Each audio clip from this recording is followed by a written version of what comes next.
من أكتوبر التي استشهد وكان شرارتها أحمد قرشي طه، أول شهداء ثورة أكتوبر وأول شهداء جامعة الخرطوم العريقة. إن أسرة الشهيد أحمد بعد أن شهدت موكب التشييع من المستشفى إلى ميدان عبد المنعم، وبعد أن صلى عليه السيد الصادق المهدي والجموع الكبيرة التي ذهبت إلى الجراسة لتشييعه، اعتبرنا منذ ذلك الوقت أن الشهيد أحمد له أسرة أكبر من أسرته التي ينتمي إليها بالولاية، وهي الشعب السوداني الأصلي. ولا أخفي أن زيارات السيد الصادق المهدي وعلى رأس الوفد الأنصاري الذي حضر معه بقيادة الأمير عبد الرحمن المطلع عليه رحمة الله وعدد كبير من الأنصار وأعضاء حزب الأمة ساهمت مساهمة فاعلة في أن تغير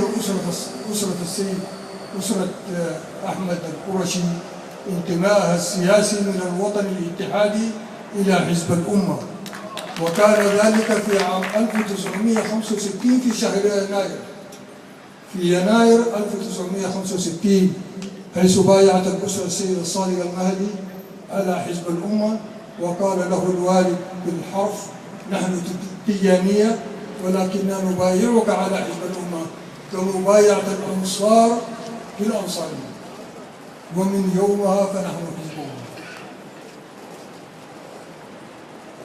الوفد الوحيد الذي أتى هو وفد حزب الأمة بقيادة الأخ الحبيب السيد الصادق المهدي، والذين واصلوا هذا اللقاء وهذه اللقاءات هم أفراد وأنصار من أحزاب حزب الأمة، على رأسهم الأمير عمر بن الدايم عليه رحمة الله. وبعد ذلك جاء بعد ما أشكر السيد إسماعيل الأسري، ثم جاء الإمام الهادي المهدي، وحتى في المناسبات الأخرى في وفاة الوالد والوالدة لم يأتي أحد للتعزية، بالرغم من الظروف التي كانت ممكن أن تحيل أمام القيادات من الحضور، إلا أن السيد الإمام الصادق المهدي كان يعزي الأسرة في وفاة الوالد والأسرة بالبرقيات. فنحن حزب أمة، ونقولها مجددا: فنحن حزب أمة. وفي هذه المناسبة يعني هنالك كثير من اللقب حول انتماء الشهيد وأبوة الثورة وأسير من طلقة طائشة أو ضل طريقها إلى الشهيد، أو إلى أنه كان في طريقه إلى الحمام فأصابته طلقة طائشة. كل هذا تبرير، وكل هذه إشاعات مغلوطة وتؤكدها حيثيات وتحقيقات التي صدرت من قبل الشرطة نفسها في تلك الأيام. وكيف لأحد أن يذهب إلى حمام في تلك اللحظات، وكيف لأحد أن يذهب إلى الحمام للاستحمام في داخلية غير داخليته؟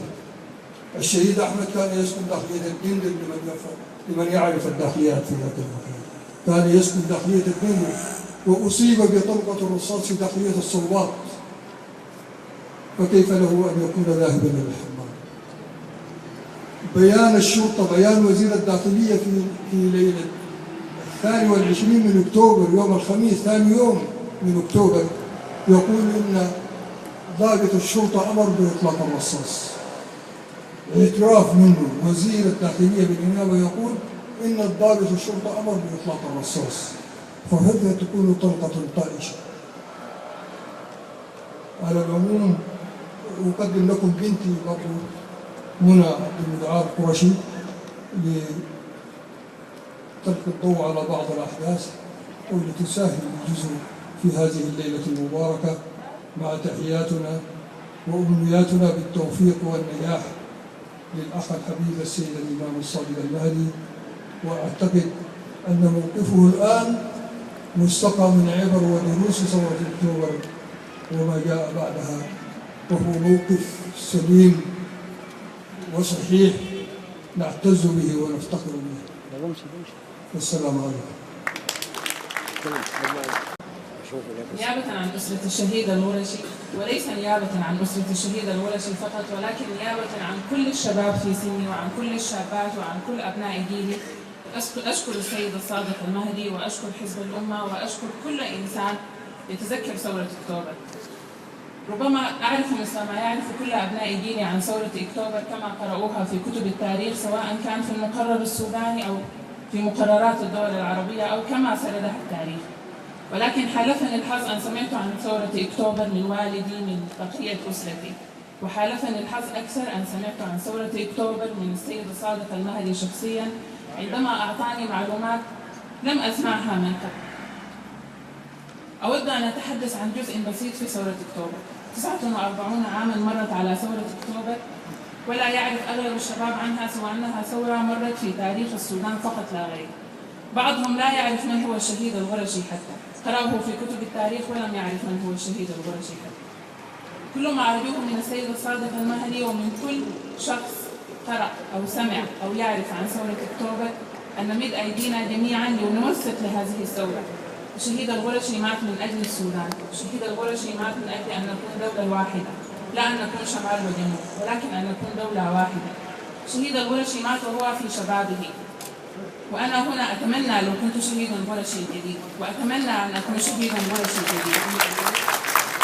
أحتج بأنني اليوم أقف هنا أمامكم جميعا، وأقف أمام السيد الصادق المهدي تحديدا. أشكره جزيل الشكر على كل ما منحه لكل الشعب السوداني ولكل الشباب السوداني، فهو نصير كل الشباب السوداني.